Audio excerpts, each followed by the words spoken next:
belum berhasil ya, masih ada satu angkatan lagi. Oleh karena itu kepada Bapak dan Ibu, bukan hanya yang 3 tetapi yang lain-lain juga tolong ya, tolong bahwa guru penggerak itu tugas utama kita setelah kita lolos menjadi guru penggerak ya, berarti tugas kita adalah menggerakkan. Dari 5 orang ini nanti saya berharap semuanya bisa bisa tolong dibimbing Bu Eni supaya 5 orang ini bisa menjadi calon guru penggerak di angkatan 9 yang 5-5-nya masuk ya. Karena kita terang baru hanya memiliki 1 orang yang sudah, 1 orang yang berproses, baru 2 di 2 angkatan yang beda, yaitu angkatan 5 dan angkatan ke-7 ya. Angkatan 8 kosong kita ya. Pada saat ini ada yang teman kita Ibu Eni Trisnawati ini sudah dalam proses kita menerima, kita menunggu pengalaman dari beliau dan apa yang dia dapati selama sedang menjalani guru penggerak ini. Dan nanti kita mendengarkan, beliau juga akan menyampaikan tentang budaya positif, ya, diseminasi tentang budaya positif di sekolah, di lingkungan sekolah ini. Dan mudah-mudahan kawan-kawan bisa tertarik dan bisa mengerti, dan juga mungkin nanti bisa dikembangkan di sekolah kita dan merupakan ilmu untuk kita persiapan selaku guru penggerak berikutnya. Bapak dan Ibu, ini dulu yang dapat saya sampaikan. Lebih kurang mohon maaf. Saya Imilad. Assalamualaikum warahmatullahi wabarakatuh. Itulah tadi arahan dari Bapak Korwil dan Bapak Pengawas Kecamatan Kupeh Ulu. Semoga apa yang disampaikan oleh Bapak Korwil dan Bapak Pengawas bermanfaat bagi kita sebagai guru di SD Kugus 3 Tangsel. Bapak Ibu hadirin yang kami hormati, lanjutkan dengan materi kita hari ini, yaitu diseminasi budaya positif yang akan disampaikan oleh Ibu Eni Trisnawati SPD. Kepada Ibu Eni, dipersilakan dengan segala hormat. Assalamualaikum warahmatullahi wabarakatuh. Bismillahirrahmanirrahim. Alhamdulillahirabbil alamin. Assalatu wassalamu ala asrofil anbiya wal mursalin wa ala alihi wa sahbihi ajmain. Amma ba'du. Yang kami hormati Bapak Korwil dan Pengawas SD Kecamatan Kupeh Ulu, yang terhormat Bapak Kepala Sekolah Kecamatan Kupeh Ulu, dan anggota KKG Gus 3 Bangsok yang kami banggakan. Alhamdulillah, puji syukur kita panjatkan kehadiran Allah Subhanahu wa Ta'ala yang telah memberikan rahmat dan hidayahnya kepada kita semua, sehingga kita semua bisa hadir dalam kegiatan rutinitas kita KKG setiap bulannya. Salawat berangkaikan salam tanpa pula kita haturkan kepada junjungan kita Nabi besar Muhammad SAW dengan lafaz Allahumma sholli ala Sayyidina Muhammad wa ala ali Sayyidina Muhammad. Baiklah Bapak Ibu, saya berdiri di sini akan menyampaikan budaya positif SDN 12 Pemundoran. Saya bukan bermaksud menggurui. Di sini saya akan berbagi tentang diseminasi budaya positif yang telah saya pelajari selama mengikuti pendidikan guru penggerak angkatan 7 Kabupaten Muaro Jambi. Sebelumnya saya akan memperkenalkan terlebih dahulu. Yang pertama itu ada Bapak Fasilitator, Bapak Sodikin SPD MPD. Beliau adalah Bapak Korwil dari Cilacap. Kemudian yang di sebelah kanan saya itu Bapak Wahyu Pitro SPD MPD. Beliau pengajar praktik kepala sekolah di SMP Ramin. Dan yang terakhir yang di tengah itu saya sendiri, Eni Trisnawati SPD, CGP Angkatan 7 Kabupaten Muaro Jambi. Nah, Bapak Ibu, di sini ada 3 pernyataan. Apakah Bapak Ibu setuju dengan pernyataan ini? Untuk pernyataan yang pertama, hukuman dapat mendisiplinkan anak. Kemudian untuk pernyataan yang kedua, pemberian hukuman dengan hal positif seperti membaca atau membersihkan halaman sekolah dapat meningkatkan disiplin anak. Dan pernyataan yang terakhir, memberikan penghargaan dapat meningkatkan motivasi belajar anak. Nah, Bapak Ibu, dari 3 pernyataan itu tadi, untuk pernyataan pertama, siapa yang setuju? Hukuman dapat mendisiplinkan anak. Yang setuju boleh angkat tangannya, Bapak Ibu. Ya, ada 1, 2. Ayo, siapa lagi yang setuju dengan hukuman dapat mendisiplinkan anak? Oke, ada 2 ya Bapak Ibu.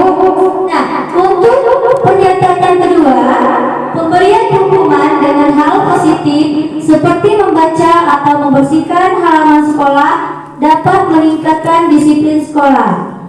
Siapa yang setuju Bapak Ibu?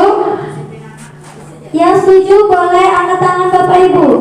1, 2, 3, 4. Iya, ada 4 orang ya Bapak Ibu. Dan untuk yang pernyataan terakhir, memberi penghargaan dapat meningkatkan motivasi anak. Siapa yang setuju Bapak Ibu? Oke, ada 3 orang yang setuju. Nah, dari 3 pernyataan itu tadi, ada yang setuju dan ada yang tidak setuju. Nah, untuk yang setuju ataupun yang tidak setuju boleh memberikan tanggapan Bapak Ibu.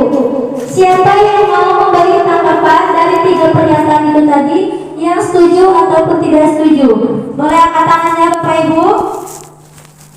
Siapa yang mau memberikan tanggapan tentang 3 pernyataan itu tadi?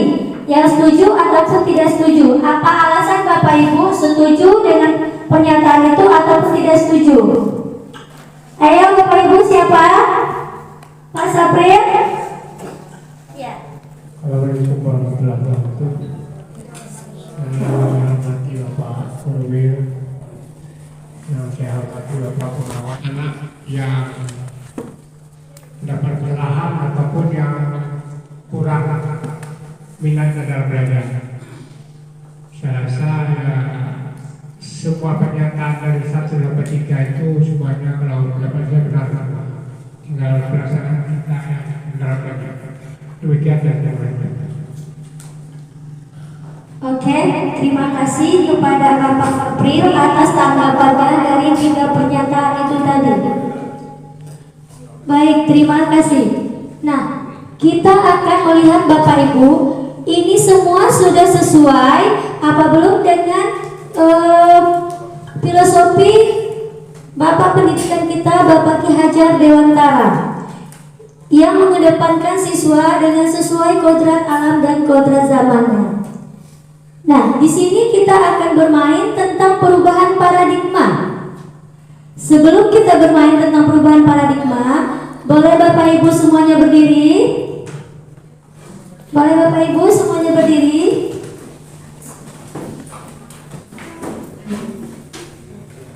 Oke, terima kasih.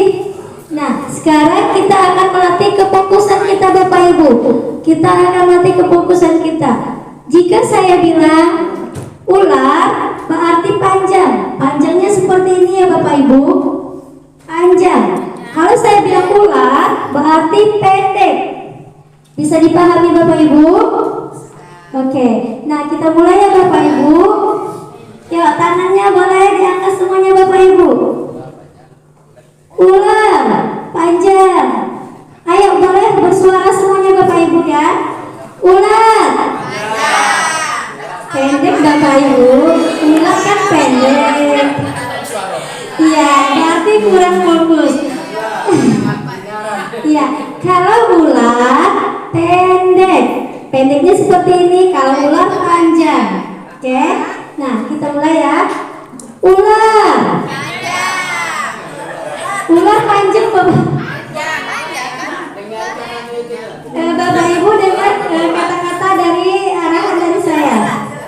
Oke. Ulang. Panjang. Ulang. Ulang. Ulang. Iya, oke, terima kasih untuk kita semua. Boleh kasih tepuk tangan Bapak Ibu? Ya, nah sekarang kita akan bermain tentang perubahan paradigma. Di sini ada A dan B, Anda dan teman Anda. Bapak Ibu yang ada temannya boleh. Sekarang kita bermain cari kertas. Nah, Bapak Ibu boleh genggam, Bapak Ibu boleh cari temannya. Bu Andi boleh sama Ibu Duai. Dia minta jangan sampai bantu putus. Nah, untuk Bapak Ibu yang sebelah sini, Ibu deretan Ibu Penny, boleh digenggam tangannya. Nah, seolah-olah di tangannya ini adalah sesuatu yang sangat berharga. Bapak Ibu tidak akan membuka genggaman tangan ini, apapun yang terjadi. Nah, untuk temannya di sebelahnya, itu berusaha membuka genggaman tangan temannya. Boleh dirayu, boleh dihardik, boleh di apapun. Bagaimana cara Bapak Ibu agar bisa membuka genggaman tangan yang di sebelah Bapak Ibu? Bisa Bapak Ibu? Kita mulai ya. Dalam hitungan ketiga, Bapak Ibu boleh membuka genggaman tangannya. Seolah-olah dalam genggaman Bapak Ibu ini adalah sesuatu benda yang sangat berharga sekali. Bapak Ibu tidak akan melepasnya, apapun caranya. Oke, dalam hitungan ketiga mulai ya. 1, 2, 3. Oke, ada yang berhasil? Oke. Oke, cukup. Nah, itu tadi adalah permainan perubahan paradigma. Nah, setelah Ibu melakukan permainan itu tadi, boleh siapa yang mau memberikan tanggapan? Kan bisa kita satukan atau kita temukan supaya prinsip yang dia pegang tadi itu bisa menyambung. Oke, terima kasih. Nah, untuk Bapak Ibu yang lain ada tanggapan yang berbeda. Di sini kita bisa lihat sekuat tenaga apapun teman kita membuka genggaman kita itu tidak akan berhasil. Walaupun dirayu, dibujuk, atau digertak, bagaimanapun caranya akan sangat sulit untuk berhasil. Nah, disinilah perubahan paradigma teori kontrol dari ilustrasi kontrol. Nah, yang pertama, ilustrasi guru mengontrol murid. Kemudian yang kedua, ilusi bahwa kritik dan membuat orang merasa bersalah dapat menguatkan karakter. Yang ketiga, bahwa semua penguatan positif dan bermanfaat. Dan yang terakhir, ilusi bahwa orang dewasa memiliki hak untuk memaksa. Nah, itu yang sering terjadi kepada kita mungkin selama ini. Kita merasa orang dewasa memiliki hak kepada anak murid untuk memaksa. Itu sulit Bapak Ibu. Nah, untuk perubahan paradigma stimulus respon teori kontrolnya, stimulus respon, kita mencoba mengubah orang agar berpandangan sama dengan kita. Nah, seperti yang kita lakukan tadi, kita mencoba berusaha agar teman kita pandangannya sama kita. Kita berusaha, yang harus kita lakukan adalah kita berusaha memahami orang lain tentang pandangan dunia. Seperti tadi, walaupun kita memaksa, membujuk, merayu, itu sulit untuk dibuka genggaman tangan itu tadi. Jadi kita yang harus memahami teman kita. Nah, untuk stimulus respon yang kedua, perilaku buruk sering dilihat sebagai suatu kesalahan. Sering anak kita, kalau berperilaku buruk, kita mengecapnya itu sebuah kesalahan. Ternyata semua perilaku itu memiliki tujuan. Dan yang ketiga, orang lain bisa mengontrol saya. Ternyata tidak bisa Bapak Ibu. Buktinya tadi Bapak Ibu berusaha membuka, tidak bisa. Berarti Anda tidak bisa mengontrol orang lain. Kemudian saya bisa mengontrol orang lain. ternyata kita tidak bisa mengontrol orang lain, Bapak Ibu. Nah, pemaksaan ada pada saat bujukan gagal. Ketika pemaksaan ada pada saat bujukan gagal, kita harus menciptakan kolaborasi dan konsensus, menciptakan pilihan-pilihan baru. Kemudian yang terakhir itu adalah model berpikir menang kalah. Tadi kita berpikir bahwa yang tidak bisa membuka genggaman tangan itu dia kalah. Kemudian yang bisa mempertahankan genggaman tangan tadi itu dia menang. Ternyata bukan, Bapak Ibu. Bapak Ibu tadi mempertahankan genggaman, ternyata Bapak Ibu kesakitan. Teori kontrolnya adalah model berpikir menang dan menang. Nah, sekarang apa itu budaya positif? Ada yang tahu apa itu budaya positif, Bapak Ibu? Yang tahu boleh tulis tangan. Budaya positif adalah nilai-nilai keyakinan dan kebiasaan di sekolah yang berpihak kepada murid dapat berkembang menjadi pribadi yang kritis, penuh hormat, dan bertanggung jawab. Nah, di sini ada 5 posisi kontrol. Yang pertama sebagai penghukum, yang kedua sebagai pembuat rasa bersalah, dan yang ketiga posisi kontrol menjadi teman, pemantau, dan yang terakhir manajer. Nah, kita disarankan untuk menjadi seorang manajer dengan menggunakan segitiga restitusi. Biasanya mungkin kita selalu menjadi penghukum. Nah, sekarang kita disarankan untuk menjadi manajer dengan menggunakan segitiga restitusi. Yang pertama adalah yang kita lakukan menstabilitaskan identitas. Ketika anak murid kita ada yang berkelahi, kita menstabilitaskan identitasnya. Kita tanya setiap orang pasti pernah melakukan kesalahan. Kamu bukan satu-satunya. Bukan seperti biasanya kita kalau ada anak yang berkelahi pasti kita bilang, kamu kenapa berkelahi? Nah, itu tidak boleh ya Bapak Ibu. Nah, kemudian yang kedua, validasi tindakan yang salah. Kita bisa menanyakan, kamu tentu punya alasan mengapa melakukan itu. Kemudian yang terakhir menanyakan keyakinan kelas.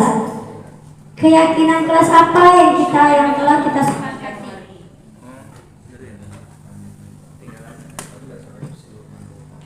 Nah, dari definisi budaya positif yang sudah saya paparkan tadi, itu dapatlah kita menyimpulkan kesimpulannya, yaitu penanganan kasus yang dilakukan guru dengan menggunakan pendekatan segitiga restitusi, diharapkan guru dapat memposisikan dirinya sebagai manajer.